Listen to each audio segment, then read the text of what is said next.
Everyone, I Utkarsha Singh, Department of Electrical Engineering, NIT Polytechnic Nagpur. Students, today we are going to learn about operating in star mode, rewinding of motor and improving mechanical power and efficiency. So, on previous video, you have learned about motor survey, matching motor rating with required load and minimizing idle and redundant running of load. Learning outcomes.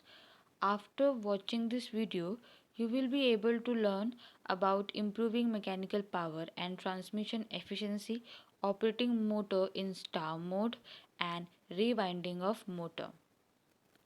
Operating motor in star mode.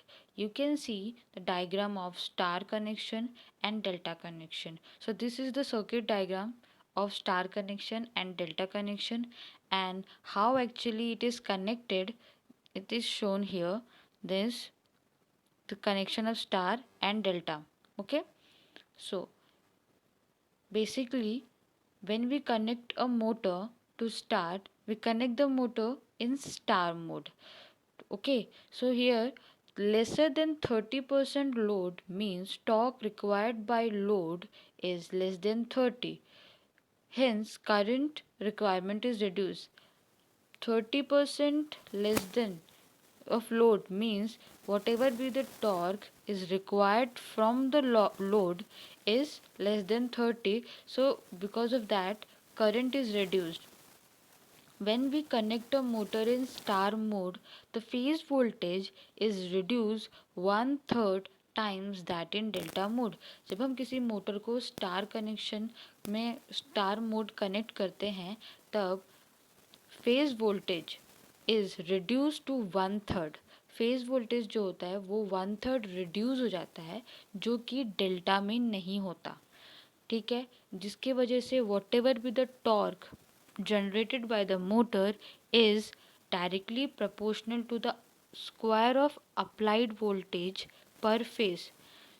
जिस वजह से जो भी torque आपका यानी output जो भी आपका आउटपुट प्रोड्यूस हो रहा होता है वो डायरेक्टली प्रपोर्शन होता है square of applied voltage per phase. मतलब आपने जितना अप्लाइड किया है वोल्टेज पर फेज में इसका डबल. ठीक है, so whatever be the torque produce falls to one third compare to delta. तो ऑब्वियस सी बात है अगर हम उसको स्टार्टिंग में ही जो हम वोल्टेज दे रहे हैं वो वन थर्ड रिड्यूस हो रहा है तो हमें टॉर्क भी क्या होगा, हमें वन थर्ड ऑफ मिलेगा, जो कि डेल्टा कनेक्शन में नहीं होता. Now, due to decrease in phase voltage, your iron losses also decreases to one third. आपका आयरन लॉसेस भी डिक्रीज हो जाता है one third, because iron losses is proportional to the applied voltage per phase. क्योंकि iron losses भी applied voltage per phase के square में होता है, square of applied voltage per phase before saturation. And due to reduction in phase voltage, जो current है, the current drawn by the lines, whatever be the current drawn by the lines, वो भी reduce हो जाती है.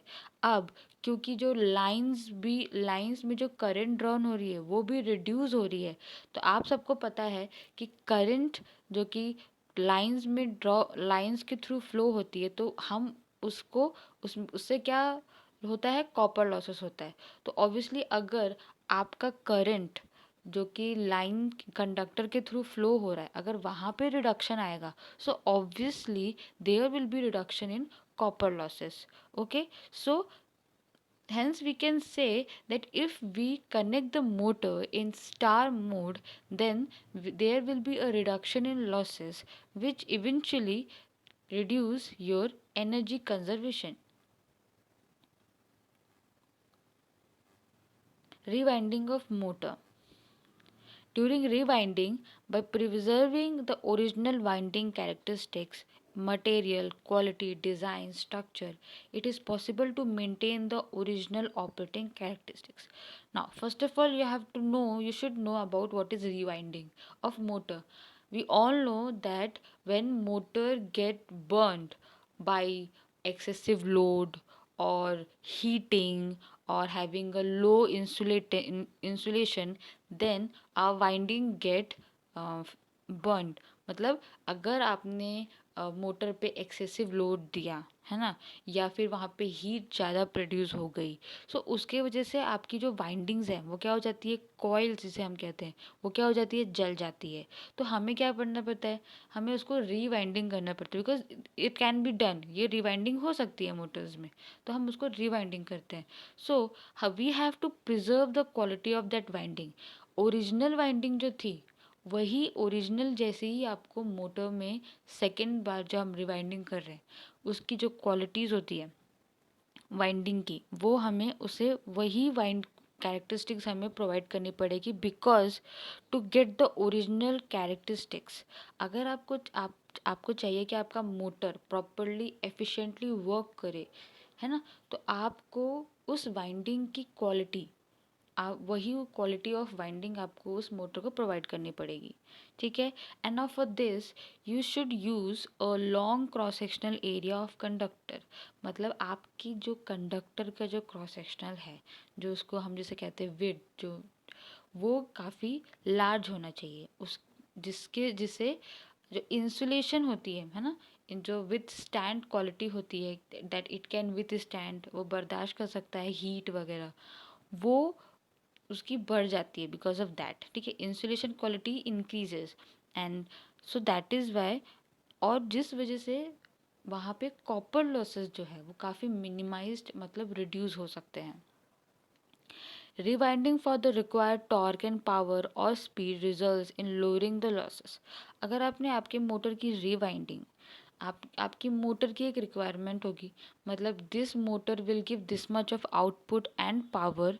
Okay, so if you give a proper rewinding to that, then there will be a reduce in the losses, so your efficiency increases and you can save the energy.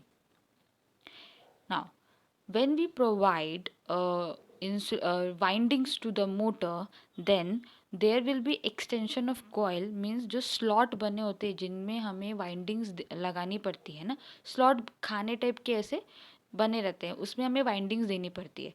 तो जहाँ तक उसकी slot से वहीं तक अब उसको वाइंडिंग दें, ना कि उसके बाहर तक दें, क्योंकि हम, अगर आप वाइंडिंग्स को बाहर तक दोगे तो there will be large amount of copper you are using, so जिसके वजह से कॉपर का यूसेज ज़्यादा होगा। अब कॉपर का यूसेज ज़्यादा होगा तो there will be chances to amount of losses will be more, so that is why you have to reduce that copper. Third one is improving mechanical power and transmission efficiency. To improve the mechanical power and transmission efficiency, proper selection of belt and gear drive suitable for particular application in high, मतलब mechanical power और transmission efficiency के लिए हमें जो Motors के साथ belt drives और gear drives जो लगते हैं, आप मोटर्स क्यों यूज़ करते हो, ताकि हम कोई चीज़ को ड्राइव कर सके। ठीक है, तो जो बेल्ट वगैरह, कन्वेयर बेल्ट्स वगैरह लगी रहती हैं, वो एक प्रॉपर क्वालिटी का होना चाहिए। ठीक है, अगर आप एक प्रॉपर क्वालिटी का बेल्ट यूज़ करते हो which gives you high efficiency, less noise, less maintenance and no need of lubrication you need. Gear drives. A well-designed transmission drive. As you can see in the diagram, there are 4 types of gears: spur gear, helical gears, bevel gears, and worm gears. Okay, helical और bevel हम ज़्यादा use करते हैं for the transmission and it is mostly preferred. ये सबसे ज़्यादा preferred की जाती है। ठीक है, helical gears जो है वो large loads के लिए हम यूज़ करते हैं। spur gears न्यू सिस्टम के लिए हम नहीं यूज़ करते because it provide a low efficiency. ये ज़्यादा efficiency नहीं देती है इसीलिए।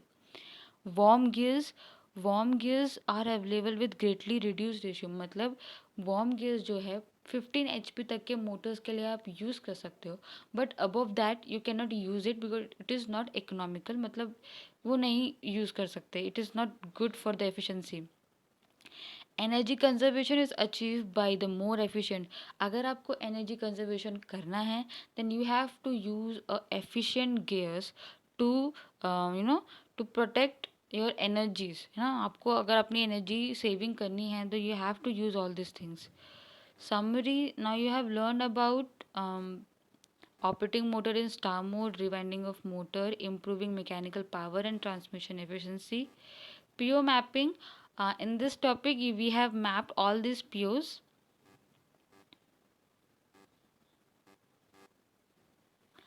Okay, on next slide, we will see about replacement of energy efficient motor and periodic maintenance.